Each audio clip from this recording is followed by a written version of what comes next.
Erev Tov, we are on page 461, Shulchan Aruch.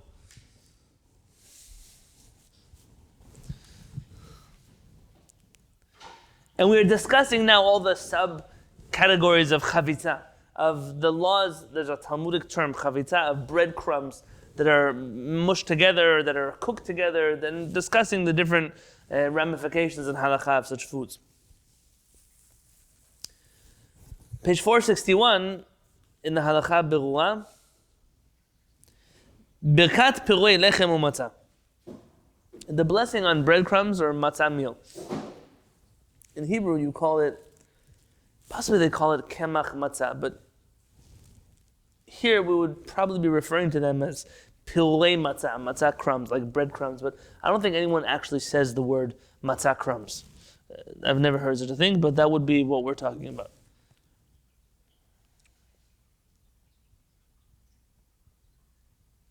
But without any connection. Someone recently asked me, someone recently asked me a question about what is the beracha on rice crumbs. So these are breadcrumbs made out of rice that are meant to be a gluten-free option for frying, let's say, schnitzel or using in other things. And it's an interesting question. I haven't had a chance to properly analyze that. What are they now? How are they made? Are they cooked and then dried and then crumbled? Are they popped like Rice Krispies? Or what are they exactly? I don't have the answer, so I can't give an answer to what the bracha is. But this is a relevant thing. People make crumbs out of all kinds of things. Lechem, שחתכו לחתיכות קטנות ביותר. שחתכו לחתיכות קטנות ביותר. You take bread and you cut it into exceptionally small pieces. Or אפילו עשאו לפירורים קטנים, or even you made it into small crumbs. ובא לאוכלן כמות שהן, and you come to eat them plain, as they are. בלא שיערב בהן דבר אחר, without mixing anything else into them. מברך עליהן המוציא. The beracha on plain breadcrumbs, or matzah meal, is hamotzi. So really when we're saying that matzah balls are a mizonot, that's because they're a step away from matzah meal. Matzah meal on its own is actually a hamotzi. And obviously, according to him, this is only during Pesach. The rest of the year may be a different story because of the discussion we had a few weeks ago or months ago about matzah and the blessing of matzah. By the way, can someone share with me the difference between matzah meal and matzah cake meal? Is there actually a difference between those two things? They label them differently and they put them on the shelves for Pesach, but I don't trust. What? One is just, that's the only difference? Okay, so the halakha. Okay, that's right. So my mom and Zev agree. It's a finer matzah grind, which would keep the halakha the same. The same. Sort of like flour. I mean the consistency. Yeah. Okay, so that's bread flour. I mean you reversed the process. Interesting halakha.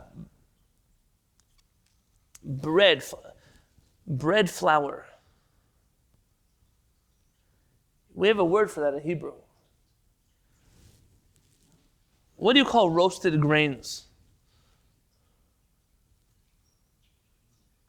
Remember in the Torah? Very, very good.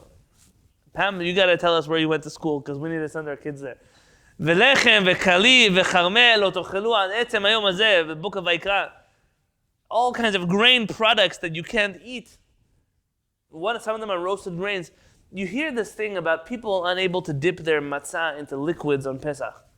Because maybe there's flour on the surface of the matzah that didn't get baked, that wasn't mixed in properly.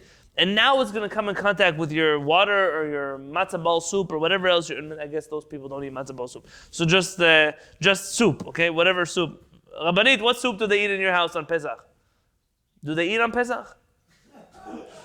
Barely, okay. So they can dip the matzah in the soup because now it will come in contact with water and then it will rise and then it will become chametz and shalom al Yisrael. Then you're eating chametz on Pesach.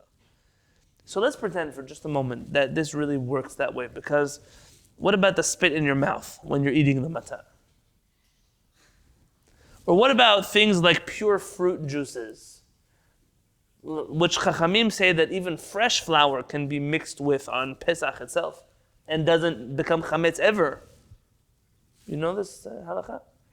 If you take orange juice, not from the store, don't trust the orange juice from the store. None of it. I don't care which store you buy it in. What's orange juice in halakha? Orange juice in halakha is when you take an orange and you squeeze it yourself.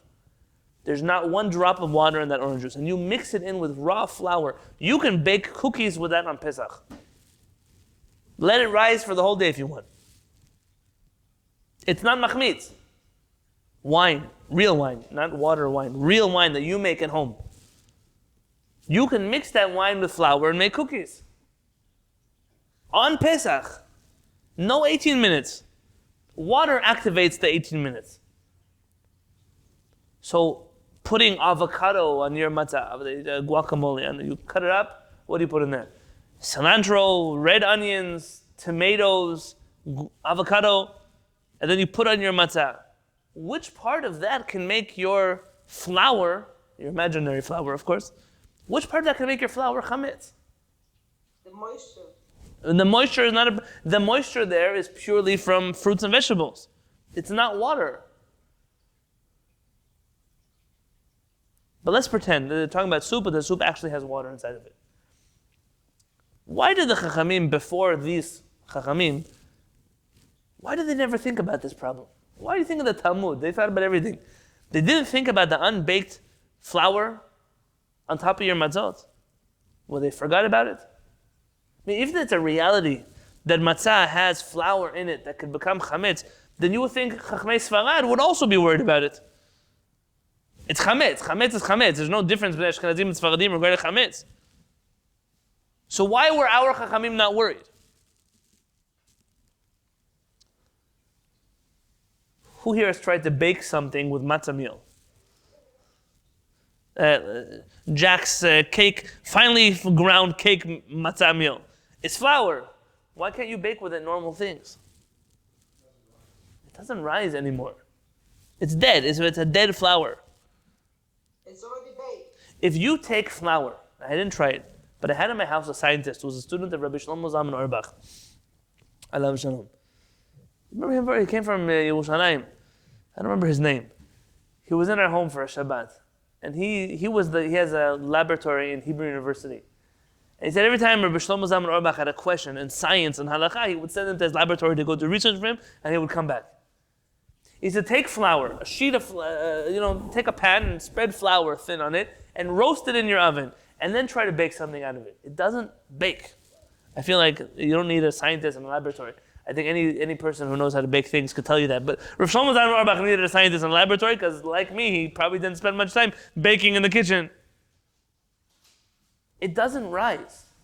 Roasted flour, it cannot become chametz. It's for that reason that no Chachamim were worried. The moment your matzah goes in the fire, it doesn't make a difference if there's flour on the surface that didn't get kneaded in. That flour cannot become chametz. And that's why you never had people concerned about this. It almost shows you that those who are concerned about it, not only do they not understand halakha, they don't seem to have a handle on reality. Which may explain everything, by the way.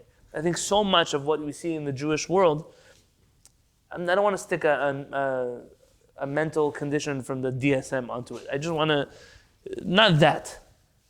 But so much of it is because people are out of touch with mitziut, with how things actually work. How things actually work would make a huge difference in understanding. I'll tell you when I came to this realization. I may have told you this story, but it was a long time ago. There's a Gemara. The Gemara says there's many ways for people to die, but there's the worst way for a person to die. And the Gemara explains that to be where it's like a thorn stuck inside of a ball of cotton.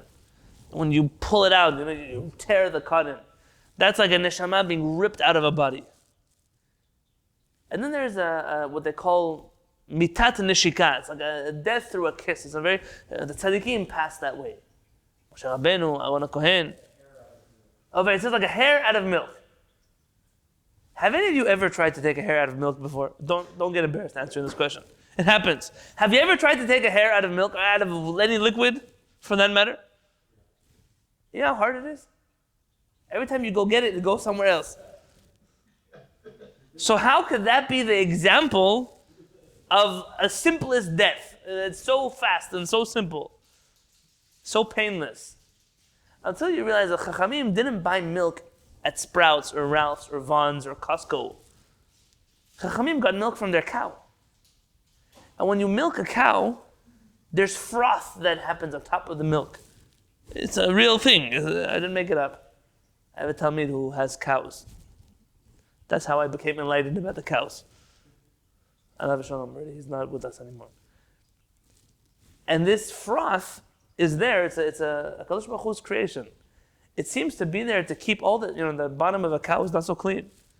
All the dirt and the hay and whatever else is there falls into your milk. So how do they keep it clean? Once they finish milking the cow, they scoop off this whole layer of foam. And what's left is the fresh milk at the bottom. Now, by the way, from that until what you get in your grocery store, you don't want to know how that works. We're the only adult creatures in the world which drink milk. Yeah, it's something to think about. That's what I've read. And if you look at the dairy industry in here, I'm not making a pitch. But it's something we should live with a conscience. When you look at the meat industry and you complain about meat, don't be so quick to forget the dairy industry or even the egg industry. It's not. It makes you have to rethink the way you treat everything in the world. I don't want to even on a camera to share with you the things that I've seen. But here you see the Chazal, we're not talking about the hair in the milk, mamash. Nobody would talk about that. But they had a organic, familiar relationship with the world. They were familiar with the world. So when they said that something is the size of an olive, they knew what an olive was, and they didn't expect that a rabbi 500 years later would write a book about what is an olive in halakha. Or when they say an egg, they knew what eggs look like. They didn't have to think somebody would write a whole essay on what is the size of an egg in halakha. What is an egg? An egg. Imagine you go to the street and you ask somebody, how big is an egg? You go to the grocery store, ask them, how big is an egg? Most people will show you. Now start asking them, yeah, but did you know the Chazon Ish says the size of an egg is different than that? And they say, who is the Chazon Ish and where did he live that he saw different eggs than what we saw? They ask a person, I told you a third thing. Ask a person, tell me, did the sun set yet? Of course the sun set yet. Well, according to Rabbeinu Tam, it's still daytime. Listen, we don't know who Rabbeinu Tam is, but now is most definitely nighttime. Certain things that are basic, common things that Chachamim knew that we would know. And somehow, we've managed to forget even the most basic of terms. What is an egg? What is an olive? What is the size of this? What is the temperature? These things are simple terms. Very good. Very good. Unfortunately, Am Yisrael has we've forgotten some of the things that used to be in our memory. And we're paying the price for forgetting things. And it's time for us to relearn them, but I got carried away about matzah meal. So back to what we were reading here. V'imachal mehen kezait, in the second line. If you eat a kezait, an olive amount, well, it fits, okay? It flows right back in. If you eat an olive amount of the breadcrumbs, mevarech berkat hamazon, you have to recite berkat hamazon. V'afilu en b'piruhem kezait v'en tzurat apat nikeret b'prim elu klal. Even though two things don't exist in these breadcrumbs. One, no breadcrumb is bigger than the size of an olive, like we mentioned before. And you can't even tell that these are breadcrumbs. You can't tell. Still, they're hamotzi berkat hamazon. ומכל מקום ננלס נראה שנכון יותר להחמיר ולברך המוציא על פת שהצורה ניכרת בה. It's more proper, if you can, according to him, to recite המוציא on real bread that you can tell looks like bread. ויפתור בברכתו הפירורים. And you should include these breadcrumbs in your blessing of המוציא. ורק אם אין לו פת אחרת, או שאינו יכול לברך על פת אחרת מחמת שהוא זקן או חולה, and either you have no other bread or you can't eat other bread for whatever reason. I don't know, who knows. And people, they say elderly people. The reason they're asking this question, elderly people in the olden days had no teeth. They couldn't eat hard things, so they would eat breadcrumbs. So because of that, you have no choice. You recite the hamotzi on this. Umachamat ken, because of this, he adds an assigned halacha in brackets. Zaken ucholeh sheno yechol echol matzah b'leil Pesach. Someone who is unwell or they're elderly and they cannot eat physically, cannot eat matzah, whole matzah on Erev Pesach, on Pesach. רשאי לפוררה לפירורים קטנים קודם שיאכל ומברך על פירורים אלו המוציא. By the seder, he's able to crumble up his matzah into little pieces and recite on this matzah hamotzi. It's a book I have in my home, and right now the name of the Talmid Chacham that wrote it is slipping my mind. He was an Ashkenazi Chacham who lived in the Holocaust, survived the Holocaust, and wrote a number of books of halakha, of questions he was asked during the Holocaust. There's even an English translation of some of those books, and it's called... I don't remember. He has an interesting name, a unique name. You hear his name, you know who he is. Anyone know who I'm talking about? Any of the people here? Was it Rabbi Teichel maybe? No, not Rabbi. Rabbi Teichel also was a Holocaust, didn't survive actually, but he wrote a book in the Holocaust, not him. He did, Dan, that's the book. He wrote all kinds of pretty terrible questions that were asked to him. One of them was a question of a man in the concentration camp who the Nazis had broken all his teeth. They broke all his teeth at Pesach. He had no teeth left. They beat him, they tortured him. Now he wanted to know, he comes from a family of Hasidim that don't eat matzah dipped with liquids. But the only way he'd be able to fulfill the mitzvah of matzah on Pesach is if he would soak the matzah in liquid so they'd become, like a mush, and then he would eat it that way. Would he be able to fulfill the mitzvah of matzah with that kind of matzah food? And would it be permitted according to his minhag, which his family had, not to eat matzah that way? It's an illustration of a person, a generation of people, who despite what they saw and what they went through, still wanted to make sure in the concentration camps to ask a posek questions of halakha. It's like the last thing you have to worry about right now is eating matzah on Erev Pesach. But people cared. It was a world of tzaddikim that was taken away from us. And those questions that are left, I think it's in some ways, these books of Shalit v'Tshuvot that he wrote are some of the more powerful remembrances of people that were murdered in the Holocaust. It shows you the spirit of the people, who they were, what they cared about, what they were thinking about. Hashem should avenge their blood. Let's just do 2 more halachot here.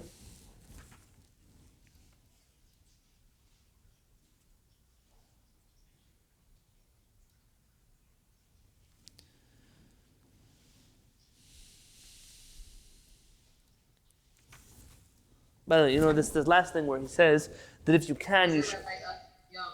Was it Rabbi Oshry maybe? Yes, this is him. Rabbi Oshry, Oshry, I think, or I. Yeah, that's correct. They translated a number of his books into, at least one I saw in English, but I have some of them in Hebrew, not all. They're hard books to find. In there, if I'm not mistaken, in the back of one of his books that I own, he made a list of all his rabbis and friends and teachers, Talmidei Chachamim, that were murdered in the Holocaust. People he knew. He writes their names, the chief rabbi of here, and the dayan of over there, and the Rosh Yeshiva of this. It's a list that goes on and on and on. People that he knew that were murdered.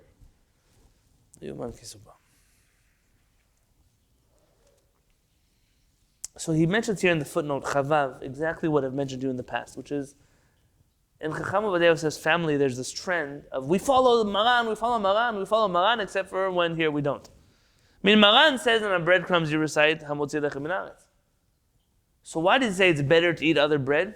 And the reason he goes into that is because we didn't really delve into this in the beginning of the chapter, but the definition of chavitza, we mentioned a few way arguments, but there's even more arguments. We mentioned Maran, the Beit Yosef, and a few other opinions. But the third type of chavitza, definition of chavitza, and the third halakha there, is from the students of Rabbeinu Yonah, who understood that only breadcrumbs that are mixed in with something, their beracha, then in order for it to be a hamotzi, it has to look like bread. But then if it's just breadcrumbs not mixed in with something, through their own logic, they arrive to the conclusion of these breadcrumbs on their own are hamotzi lechem min haaretz. But that was a logical step that they made that's not necessarily legislated anywhere in halakha. And Maran rules that way. But this footnote here explains there are too many people who argue with the students of Rabbeinu Yonah, too many people who argue with Maran for ruling the students of Rabbeinu Yonah. Because of that, it's better to avoid following Maran if you can get away from it. Which for us who follow Maran is unnecessary, but for him who follows Maran except for, then that's going to be a problem. On page 462. ואם אחר שחתך הלחם לפירורים, נתנם בתוך מים באופן שנשארו פירורים בפני עצמם, ולא נתחבו מחמת המים, יש אומרים שגם בזה מברך עליהם המוציא. If you take the breadcrumbs and you crumble them up into your soup, and in the soup they didn't join to be one unit, because we mentioned those halachot already earlier. They just stay crumbs in your soup, kind of like the way soup croutons or matzah that you crumble to your soup looks. Do you still make a hamotzi on them? ובלבד שניתנם במים זמן מועט ולא נתנבלו המים מחמת שנתן בהם את הפירורים.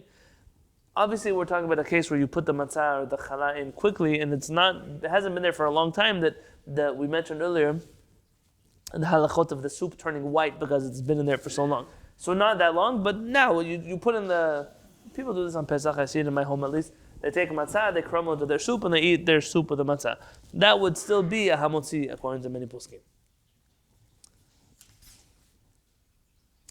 Let's do the last halakha for tonight. That way we can start the next halakha on Maran tomorrow night. On page 463. Birkat ktzitzot mipurei lechem motza.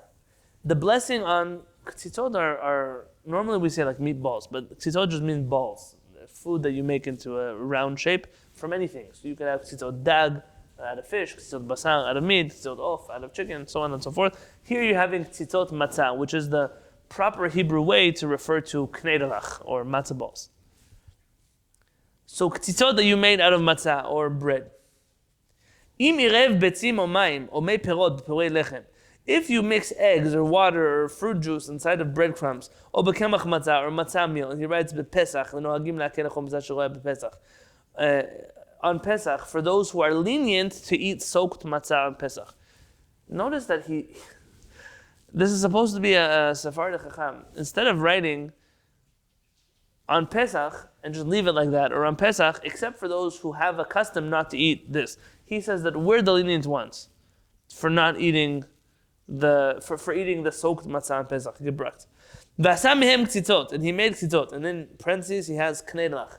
Now that's how you spell knedlach in Hebrew. It's not how you spell knedlach in Yiddish. In Yiddish it would have a lot more ayins and alifs inside of it. This is just the Israeli way to write knedlach. Ulachar miken, and afterwards, bishlam o tigna, you bake them or fry them. Afilu yesh b'kol echad mehem she'u kezayit, even though each matzah ball on its own is bigger than an olive, mevarech alehem mezonot v'al michya. You recite mezonot and al michya.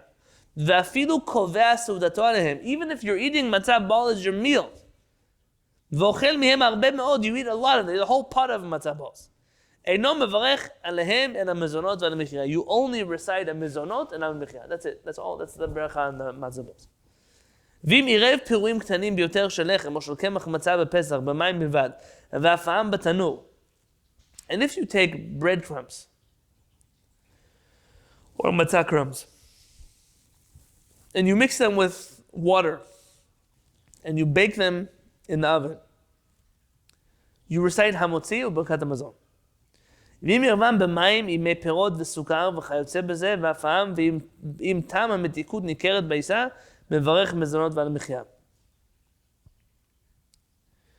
If you add flavoring like juice, you make a dessert of sorts out of the breadcrumbs or matzah meal, and you could taste the flavoring of that sweetness in there, then that's mezonot. And he mentions in parentheses, minhag Ashkenazim hanal b'seif chavbet, and according to the Ashkenazi custom previously, tzarich shiu hamei perot ikar ha'isa. The fruit juice has to be the main part of the dough.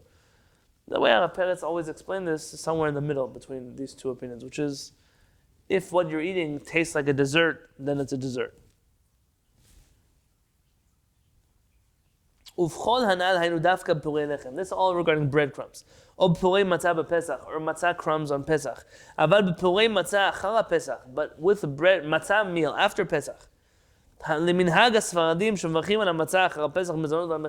to those Sephardim who recite mizonot and al mechia and matzah after Pesach, if you would make this dish of matzah meal with water, I don't know who makes us, but it must be a thing. Matzah meal with water and put it in the oven to bake, just those two ingredients. After Pesach, it wouldn't be hamotzi, because if on matzah itself you're not making a hamotzi and only mizonot, how much more so on the matzah crumbs you wouldn't be making a hamotzi at all, rather you'd be making a mizonot. B'ezrat Hashem, tomorrow night we'll continue on page 464. We only have a few pages left to the end of this.